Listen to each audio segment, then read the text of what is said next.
வணக்கம், நான் கதிர். நாங்கள் இணைந்து கொண்டிருக்கின்றோம் ஜெர்மன் தமிழன் ஊடாக.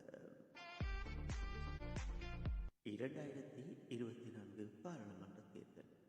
இதை எப்படி ஈழத்தமிழர்கள் கையாளப் போகின்றோம்? இதற்குள் இருக்கின்ற விடயங்கள் என்ன? அல்லது இதை தொலைத்தால் நாம் எப்படி வாழப் போகின்றோம்? எப்படி ஒரு அரசியலை நாங்கள் கட்டியெழுப்பப் போகின்றோம் என்கின்ற விடயங்களை பற்றி பேசப் போகின்றோம். நேரங்கள் இழுத்து சென்றாலும் அதையும் நீங்கள் கேட்டுக்கொள்ளுங்கள். நேரங்களை ஒதுக்குவதால் எங்களினுடைய சமூகத்தை நாங்கள் காப்பாற்றிக் கொள்ள வேண்டும். இந்த காணொளிக்குள் போவதற்கு முன் எங்கள் தேசிய தலைவர் அவர்கள் எமக்கு அன்று சொன்ன வார்த்தைகள் இன்று நடைபெற்றுக் கொண்டிருக்கிறது. அதையும் உங்களுக்கு நாங்கள் ஏற்கனவே நினைவூட்டி இருக்கின்றோம், இன்றும் நினைவூட்டுகின்றோம். வாருங்கள், எங்கள் தேசிய தலைவர் அவர்களின் நினைவூட்டலோடு இந்த பாராளுமன்ற தேர்தலும் எங்களினுடைய பாதுகாப்பையும் நாங்கள் பக்குவமாக பாதுகாத்துக் கொள்வோம். பேச்சுவார்த்தை காலங்களில் எமக்குள் நடக்கின்ற பிளவுகள், இந்த பிளவுகளின் அடிப்படையில் தேசிய தலைவர் விளக்கமாக எமக்கு குறிப்பிடுகின்றார். இலட்சியம் தொடைத்தல் என்கின்ற ஒரு நடவடிக்கை மேற்கொள்வார்கள். இந்த இலட்சியம் தொடைத்தல் என்பது ஒவ்வொரு மண்ணுக்காக போராடுகின்ற வீரர்களுக்குள் இருந்து, எங்கள் மக்களுக்குள் இருந்து, அரசியல் தலைமைகளுக்குள் இருந்து, ஒவ்வொரு கட்டுமான அமைப்புகளிலிருந்து அடுத்த தலைமுறைக்கு இது சென்று அளிக்கப்படும் என்பதை அன்று உறுதிப்படுத்தினார். சரி, அன்று அவர் சொன்னது இன்று எப்படி பார்த்தீர்கள் என்றால், அவர் சொன்னதில் 100% நடைபெற்று கொண்டிருக்கிறது. அதுதான், தமிழர்கள் நாங்கள் எல்லா திசையிலும் பிளவுண்டு ஒரு 25 லட்சம் மக்களுக்காக 25 கட்சிகளுக்கு மேற்பட்ட அமைப்புகளை உருவாக்கி கொண்டு இப்படி ஒரு விளையாட்டு மைதானம் போல் தமிழர்களின் அரசியல் சிந்தனைகளும் அவர்களின் சிந்தனைகளை ஊக்குவிக்காத அரசியல்வாதிகளும் ஒரு மைதானத்தில் விளையாடுகின்ற சிறுவர்கள் போல்தான் நாங்கள் அவர்களை பார்க்கின்றோம்.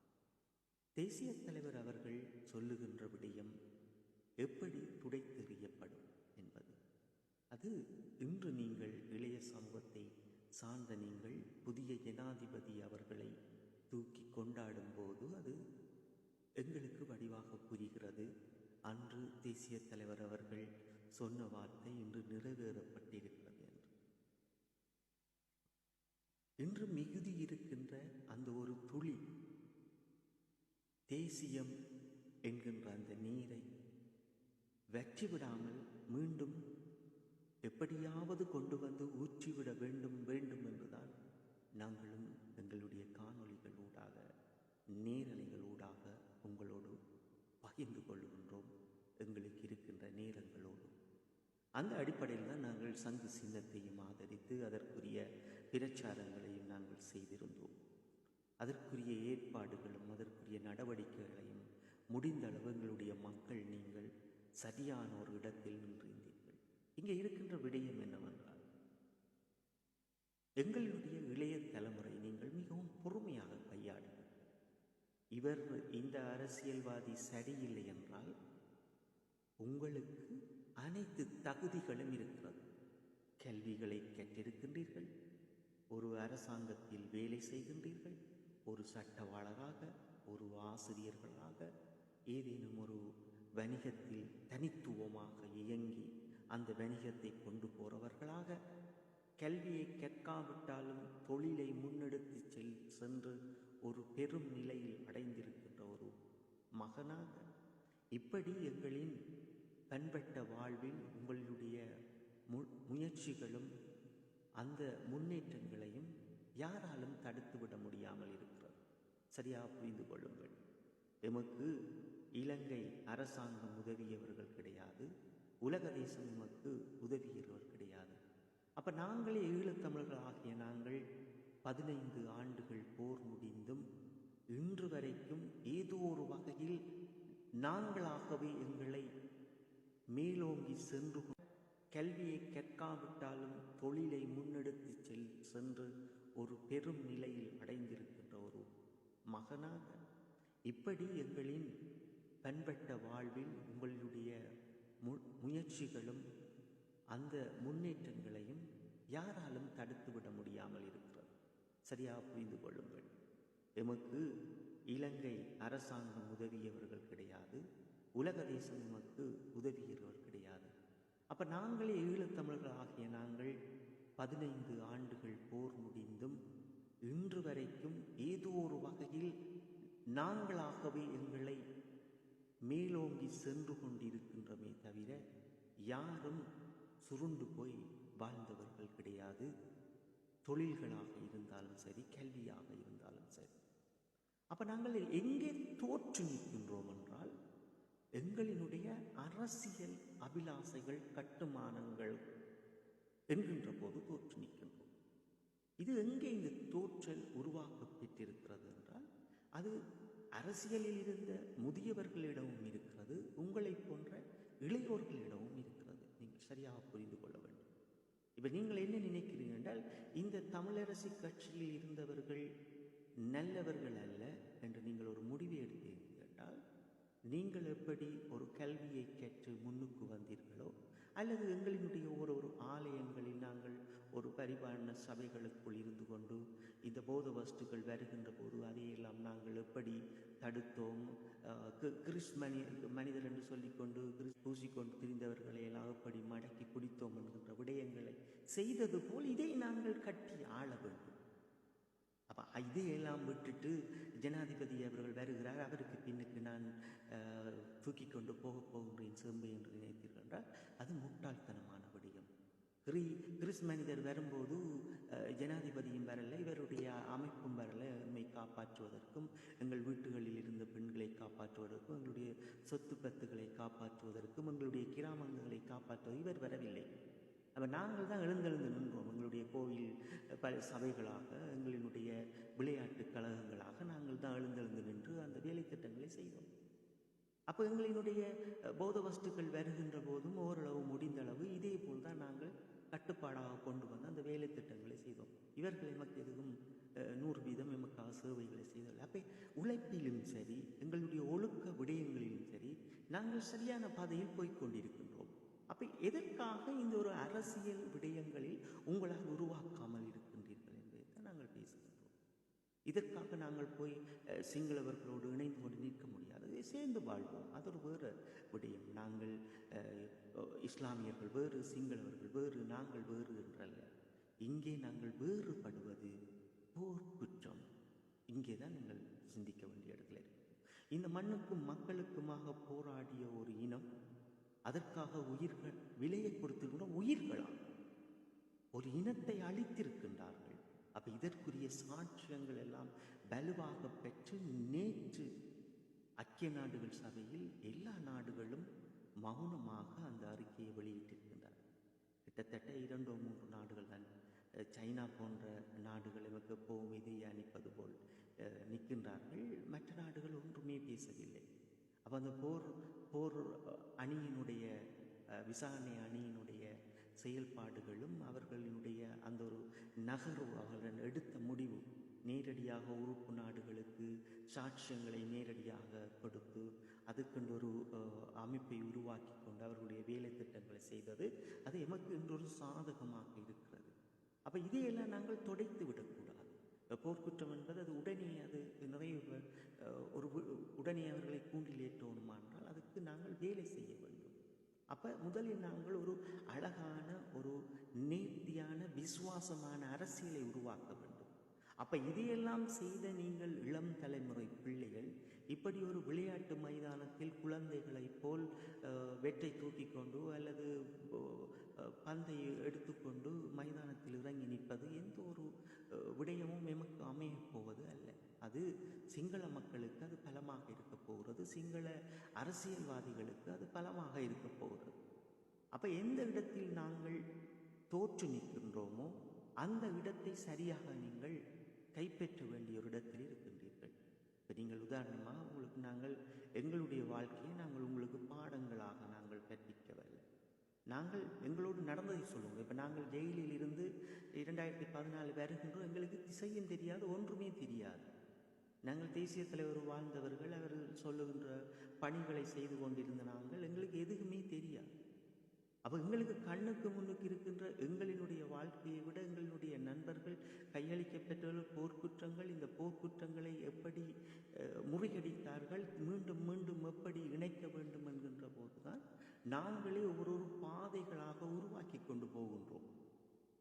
ஏனென்றால் இந்த பாதைகளை ஏற்றுக்கொள்வதற்கு நல்ல மனிதர்கள் இருக்கின்றார்கள். ஐக்கிய நாடுகள் சபைகள் என்கின்ற போது நாங்கள் அதை மட்டும் பார்த்துவிட முடியாது. உலக தேசத்தில் உயிரினங்களை நேசிக்கின்றவர்கள் இருக்கின்றார்கள். அதிலும் எம்மை நேசிக்கின்றவர்கள், ஈழத்தமிழை நேசிக்கின்றவர்கள் பல்லாயிரக்கணக்கானோர் இருக்கின்றார்கள்.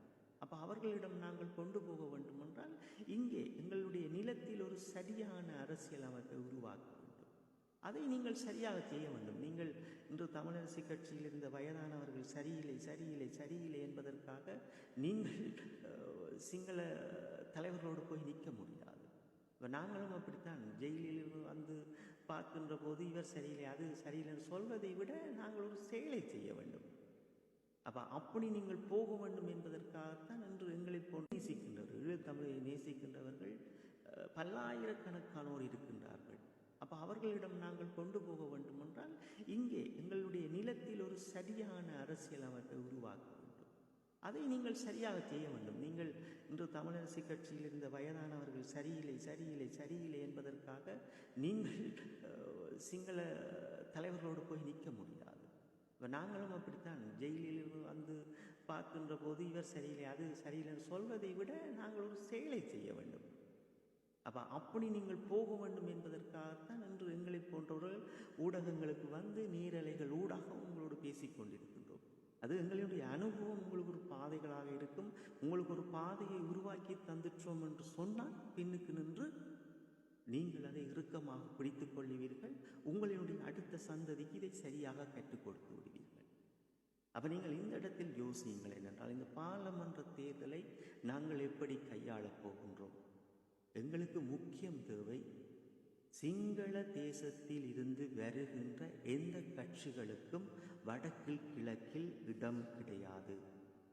அப்போ நாங்கள் இலட்சியம் தொடைத்தல் என்கின்ற விடயங்கள், போர்க்குற்றம் தொடைத்தல் என்கின்ற விடயங்களை முதல் தடுப்பதற்கு செய்கின்ற வேலை சிங்கள தேசத்தில் இருந்து வருகின்ற அரசியல்வாதிகள் எந்த கட்சிகளையும் நீங்கள் யாரும் ஏற்றுவிடாதீர்கள்.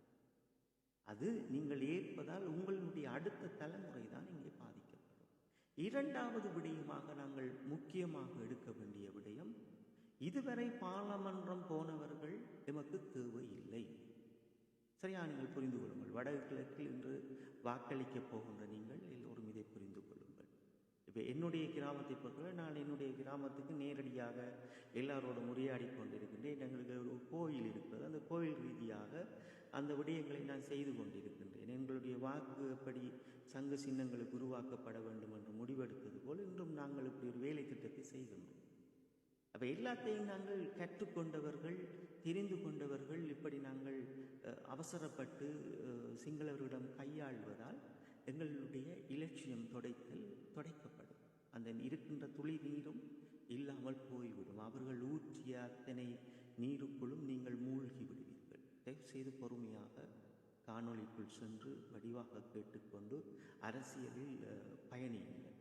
அப்போ நாங்கள் உண்மையாக பார்க்கின்றோம், இனி இரண்டாவது தடவையாக பாராளுமன்றம் போனவர்கள் போகக்கூடாது. இதில் முதியவர்கள் பின்னுக்கிறீர்கள், இளையோர்களுக்கு முன்னுக்கு விடட்டும் என்று இந்த சங்கு சின்னம் உருவாக்கப்பட முதலிலே நாங்கள் அவர்களோடு உரையாடினோம். அதற்கு மிக நன்றி சொல்லுகின்றோம். என்னவென்றால் ஒரு சில தலைவர்கள் அந்த சொன்ன வார்த்தையை காப்பாற்றினார்கள். அதிலும் முக்கியமாக இந்த சங்கு சின்னத்தை கொண்டு வருகின்ற போது அந்த சங்கு சின்னத்தின் அறிக்கை நீங்கள் பார்த்திருப்பீங்க. அது நாங்கள் சொன்னாங்கள் என்னென்றால் இந்த சங்கு சின்னத்திற்கு வருகின்ற இந்த சங்கு சின்னத்தை நாங்கள் எந்த இடத்திலும் பாவிக்க மாட்டோம். இது எமக்குரிய ஒரு முக்கியமான ஒற்றுமையின் அடையாளம். அதை யாரும் துர்பிரயோகம் செய்ய மாட்டோம் என்கின்ற போதும் அதை தங்கள் மனதால் ஏற்றுக்கொண்டு அதிலும் இருந்து ஒதுங்கியிருந்து தனித்துவமாக நிற்கின்ற வழிகாட்டிகளையும் அந்த அமைப்பை சார்ந்தவர்களுக்கும் நாங்கள் மிக பெரும் நன்றிகளையும் சொல்லுகின்றோம். சரி, இனி நாங்கள் எப்படி இந்த தேர்தலை கொண்டு செல்ல போகின்றோம்? இந்த தேர்தலை நாங்கள் கொண்டு செல்ல வேண்டும் என்று சொன்னால், உங்களினுடைய கிராமத்தில் இருந்து ஒரு நல்ல இளம் சமூகத்தை நீங்கள் தேர்வு செய்யுங்கள். இவர் படித்திருக்கின்றார், இவர் தொழிலில் எந்த கல்வியும் இல்லாமல் முன்னேறி இருக்கின்றார், ஆண்களும் தேவை, பெண்களும் தேவை. இந்த இரண்டையும் நாங்கள் பேலன்ஸ் பண்ணி கொண்டு போக வேண்டும். அடுத்த தலைமுறைக்கு அவர் அரசியலை கற்பிக்க கூடியவராக இருக்க வேண்டும். அப்போ அதுதான் உங்களுடைய கிராமங்களில் இருந்து ஒரு நல்ல இளைய பிள்ளையை தேர்ந்தெடுத்து விடுங்கள். தேர்ந்தெடுத்துக்கின்ற போது அவர் இளம் பிள்ளை, அவரினுடைய அடுத்த தலைமுறைக்கு அவர் சொல்லிக் கொடுக்க போகின்றார். அப்போ அடுத்த 5 ஆண்டுகளிலும் அவரினுடைய அடுத்த தலைமுறை பிள்ளைகள் அந்த இடத்தை நிரப்பப் போகின்றார்கள். இது தமிழர்களுக்கு இனி இந்த 24ஆம் ஆண்டு பாராளுமன்ற தேர்தல் என்பது ஒரு சுழற்சி முறையாக இருக்க வேண்டும். இந்த சுழற்சி முறையின் அடிப்படையில் தமிழர்களாகிய நாங்கள் அரசியலையும் கற்றுக்கொண்டு எங்களுடைய நிலத்தையும் உருவெடுக்க வேண்டுமே தவிர, அதற்காக இவர்கள் பிழை, அவர்கள் பிழை, நான் சிங்களவர்களுக்குத்தான் ஆதரிப்பேன் என்று நாங்கள் சென்றுவிட முடியாது. அது அடையாளம் என்பது எங்களுடைய இலட்சியம் தொடைத்தல். யாரெல்லாம் நாங்கள் சிங்கள தேச அரசியல்வாதிகளோடு போகின்றோமோ அவர்கள் எல்லாம் அவர்கள் சிங்கள தேசத்தில் இருக்கின்ற புத்திஜீவிகளால் அவர்களினுடைய நீர்களை ஊற்றி எங்களினுடைய நீரை குறைத்து அப்படியே அந்த தேசியத்தை அழிப்பவர்கள். அப்ப இலட்சியம் தொடைத்தல் என்று அன்று தேசிய தலைவர் அவர்கள் சொன்ன விடயம் இன்று நடைபெற்று கிடக்கிறது. எல்லோரும் இன்று ஒரு குழந்தை பிள்ளைக்கு எப்படி சோறு தீர்த்துகின்ற போது பூச்சாண்டியை காட்டுவார்கள், நிலாவை காட்டுவார்கள், இப்படி பலவிதங்கள் இருக்கும். ஒரு தாய் நிலாவை காட்டி ஊட்டுவார், இன்னொருவர் பூச்சாண்டியை காட்டி ஊட்டுவார். அப்போ இங்கே 2 விடயங்கள் இருக்கிறது. எமக்கு காட்டுகின்றவர்கள் நிலாவை காட்டப் போகின்றார்களா, பூச்சாண்டியை காட்டப் போகின்றார்களா என்று இருக்கிறது. அப்போ இந்த அரசாங்கம் என்பது இன்று வந்திருக்கின்ற அரசாங்கம் நிலாவை காட்டி சோறூட்டுபவர்கள் கிடையாது. அவர்கள் பூச்சாண்டியை காட்டி சோறூட்டுகின்றார்கள். சினிமாவில் என்னென்ன விடயங்கள் எல்லாம் நடைபெற்றதோ அதை கையாண்டு கொண்டு இன்று அவர்கள் ஒரு அரசியலை செய்கின்றார்கள்.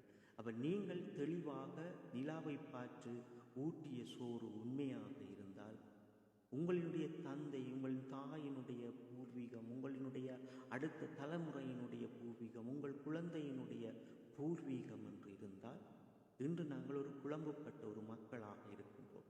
யாரையும் நாங்கள் அடையாளப்படுத்த முடியாத அளவு இருக்கின்றோம். அப்ப நீங்கள் உங்களுடைய கிராமத்திலிருந்து உங்களுக்காக உழைத்தவர்கள், உங்களுக்காக வாழக்கூடியவர்களை இந்த 5 ஆண்டுகளிலும் உங்களுக்கு என்னென்ன பிரச்சனை இருக்கிறதோ அதை செய்பவர்களை தேர்வு செய்திருங்கள். அப்ப இங்கே இருக்கின்ற போர்க்குற்ற விடயங்களை எங்களோடு கூட இருந்து கொண்டு உங்களை நாங்கள் வெளிநாடுகளில் ஐக்கிய நாடுகள் சபைகள் ஊடாக அதை சந்திப்பதற்கெல்லாம் ஏற்பாடுகள் செய்கின்ற போது அதற்கு நிறைய வேலை திட்டங்கள் இருக்கிறது. நீங்களும் இணைந்து செய்யும் போது அது வலுவாக இருக்கும். பார்லமன்றங்களில் ஐக்கிய நாடுகள் சபையில் இருந்து வருகின்ற ஒவ்வொரு தீர்மானங்களையும் நீங்கள் பார்லமன்றத்தில் அடித்து பேசுகின்ற ஆற்றலுடைய பிள்ளைகள் இன்று எழுந்து நிற்கின்றார்கள். அவர்கள் எல்லாம் நிறைய பேசக்கூடிய பிள்ளைகள். அவர் நாங்கள் யாரை கலைந்தெறிய வேண்டும் என்றால், இந்த பார்லமன்றம் போய் 10 ஆண்டுகளை வீணாக்கியவர்கள், 5 ஆண்டுகளை வீணாக்கியவர்கள்லாம் ஒதுக்கி விடுங்கள். உங்களுக்கு பிடித்த உங்கள் கிராமத்தில் இருக்கின்ற உறுப்பினரை தேர்வு செய்து எடுங்கள். அவரை எடுக்கின்ற போது மீண்டும் நாங்கள் அவர்களோடு உரையாடுவோம். எப்படி ஒரு அமைப்பை நாங்கள் உருவாக்குவது, அடுத்த தலைமுறைக்கு எப்படி ஒரு அரசியலை கற்பிப்பது என்பதை 25 நாங்கள் தொடங்குவோம். இந்த அரசியல் கட்சிகளை எல்லாம் கலைந்தறிந்து பார்லமன்றம் போகின்ற பிள்ளைகளோடு இணைந்து ஒரு புது தலைமுறையை நாங்கள் சுழற்சி முறையிலான ஒரு சமூகத்தை நாங்கள் உருவாக்குவோம். அப்போ நாங்கள் இந்த ஆண்டு 2024 பார்லமன்ற தேர்தலை எங்களுடைய கிராமத்தில் இருந்து போகின்ற 100% என் மக்களையும் தேசியத்தையும் நேசித்து எங்கள் மண்ணும் மக்களும் மாவீரர்களும் போர்க்குற்றங்கள் என்று இருக்கின்ற ஒரு நல்ல மனிதரை தேர்வு செய்யுங்கள். அடுத்த ஆண்டிலிருந்து இவர்கள் பாராளுமன்றம் சென்ற பின் ஒரு நேர்த்தியான கட்டமைப்பை வடக்கு கிழக்கு இளையோர்களாக கொண்டு வருவோம். அது அந்த கட்டமைப்பு வடக்கு கிழக்கு இளையோர்களாகவே இருக்கும். அப்போ குலத்தில் இருக்கின்ற இளையோர் அமைப்பு உங்களோடு தொடர்பு கொள்வதற்குரிய ஏற்பாடுகளை நாங்கள் செய்வோம். அப்போ ஒரு அழகான தேசத்தையும் உலகிற்கு நாங்கள் ஒரு அரசியலை கற்பித்த இனம் என்கின்ற போது இன்று நாங்கள் சாக்கு போக்கு சொல்லிக்கொண்டு வாழ முடியாது. அப்போ நாங்கள் ஒரு தேசத்தை உருவாக்குவதற்கு இன்றைய இளையோர்கள் நீங்கள் உங்களுடைய கையில் தான் இருக்கிறது. அதுக்கு தகமை வேண்டும். ஒரு அரசியல் என்பது ஒரு மக்களை வழிநடத்தக்கூடிய தகமை வேண்டும். இது ஒரு விளையாட்டு அல்ல. உலக தேசத்தில் இருக்கிற போர்க்குற்றத்தை எந்த திசையிலிருந்து அதை எப்படி நாங்கள் அதற்குள் கையாள வேண்டும், எப்படி போர்க்குற்றங்களை உலக தேசத்தில் கொண்டு செல்ல வேண்டும், அதற்குரிய வேலை திட்டங்களை எப்படி செய்ய வேண்டும் என்கின்ற வேலை திட்டங்கள் இருக்கிறது. அப்போ இவர்கள் எங்களுக்கு குழப்பி வைப்பார்கள். எல்லாரையும் நாங்கள் பார்த்து கொண்டிருக்கின்றோம். தமிழர்களையும் அடுத்த தலைமுறைக்கும் ஒரு அரசியல் தெளிவார்ந்த விடயங்களை செய்தவர்களும் கிடையாது, உருவாக்கியவர்கள் கிடையாது. ஆனால் இன்று உருவாக்க வேண்டும் என்று எழுந்து நிற்கின்ற அரசியல் தலைவர் அவர்களை நாங்கள் வரவேற்பதோடு இளையோர்களையும் நாங்கள் எங்கள் மனமார்ந்து உங்களை பாராளுமன்றத்துக்கு அழைக்கின்றோம். வாருங்கள், தொடர்ச்சியாக பேசுவோம், தொடர்ச்சியாக பேசிக்கொண்டே இருப்போம். இணைந்திருங்கள். நான் கதிர், ஜெர்மன் தமிழன் ஊடகம்.